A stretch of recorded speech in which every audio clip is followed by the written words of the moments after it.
नमस्कार दोस्तों, मैं अंकुर उपाध्याय स्वागत करता हूं आप सभी का आपके अपने YouTube channel share market analysis में। दोस्तों यहाँ पे मार्केट में तो आपको गिरावट देखने को मिल रही है, बट मुझे लगता है इन लेवल्स पे सस्टेन करना चाहिए। 18,100 के आसपास तक मैक्सिमम गिरावट कहीं ना कहीं हो सकती है। उसके बाद बाजार को रुक जाना चाहिए, क्योंकि अमेरिका के बाजार में जो गिरावट थी उसको एडजस्ट हम कर चुके हैं। कल भी हम लोग गिरे थे, आज भी गिर गए, ऑलमोस्ट सिमिलर है। और ऐसा कोई नेगेटिव मूड माहौल नहीं है कि सब कुछ बेच के भाग जाओ, ऐसा तो बिल्कुल हो ही नहीं रहा है। यहां मैं आप सभी के साथ बात करूंगा उन स्टॉक्स के बारे में जो अभी तक अपने क्वार्टरली नंबर्स पेश कर चुके हैं। स्टार्ट करते हैं बिना किसी देरी के, और सबसे पहले बात करेंगे जुबिलेंट फूडवर्क्स के। एफएनओ से नंबर्स आते हुए दिखेंगे तो कैसे रहे हैं नंबर। और स्टॉक अपने रिजल्ट्स के बाद ऊपर की तरफ आया है, बट नंबर्स अच्छे नहीं है, ये आपको मैं बता दूं। नंबर्स पहले समझ लीजिए। Stand alone net profit company का 47.5 करोड़ पे आया है, 116 करोड़ से घटकर ईयर ऑन ईयर बेसिस पे। बाजार का अनुमान था 70 करोड़ के प्रॉफिट का, जिसके सामने काफी कमजोर नंबर आए हैं। लेकिन ये नंबर्स के विपरीत जो स्टॉक की चाल है, ये प्रॉपरली इसके चार्ट पैटर्न की वजह से है। मैं आप लोगों से रिक्वेस्ट करूंगा कि प्लीज तेजी को देखकर फ्रेश बाइंग ना करें। बेशक स्टॉक ऊपर जा रहा है, लेकिन नंबर अच्छे नहीं आए, ये आपको समझना चाहिए। एक और चीज बोलना चाहूंगा, जिन लोगों के पास है वो अब बहुत ही छोटा स्टॉप लॉस ट्रेल करें।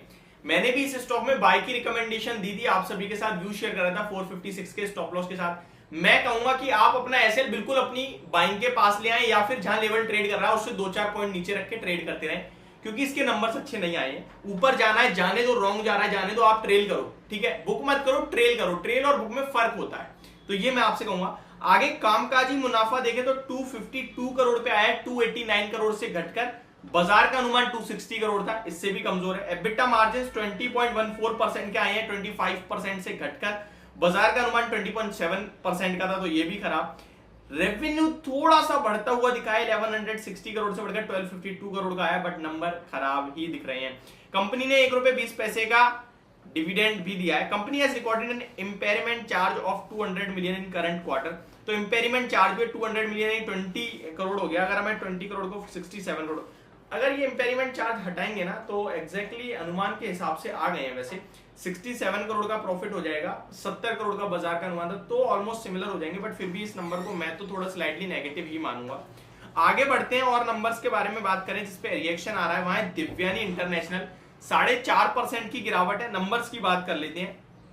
कंसोलिडेटेड नेट प्रॉफिट 76.4 करोड़ से घटकर 60.7 करोड़ है, तो गिरावट है प्रॉफिट में।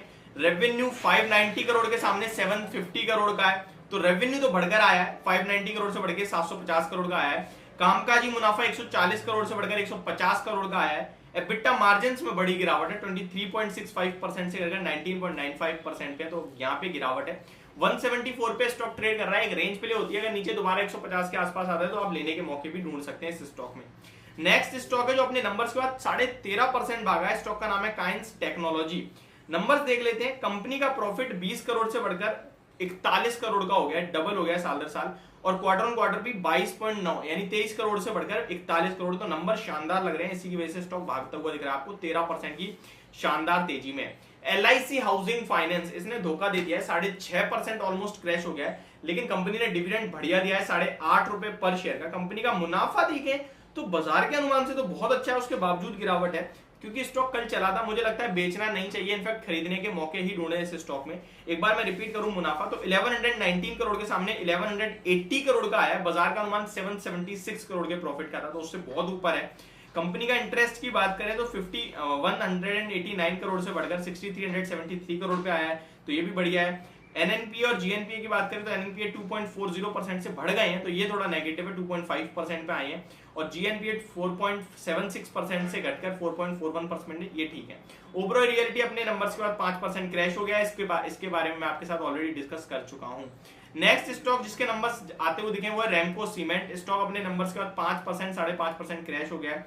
कंपनी ने कामकाजी लॉस कराया, और पहले भी लॉस था, लॉस और ज्यादा बढ़ गया है। कंसोलिडेटेड भी नेट लॉस कर दिया है कंपनी ने, लेकिन कंसोलिडेटेड बेस पे लॉस थोड़ा कम हुआ है, 50 करोड़ के सामने 45.6 करोड़ का है, तो ये कंपनी के नंबर्स भी खराब ही देखने को मिल रहे हैं। तो ये कुछ स्टॉक्स है जिसके नंबर आए हैं, और नंबर्स आए थोड़े से वीक। टिमकेन इंडिया के भी नंबर आए हैं, 2%, 2% नीचे, नंबर्स इसके भी थोड़े से वीक साइड पे ही दिख रहे हैं। तो ये मेरी तरफ से आपके लिए कुछ स्टॉक जिनके ऊपर नंबर्स आते हुए दिखे हैं। होप आपको वीडियो, ये जानकारी समझ पसंद दोनों आई होगी। Thank you so much for watching this video.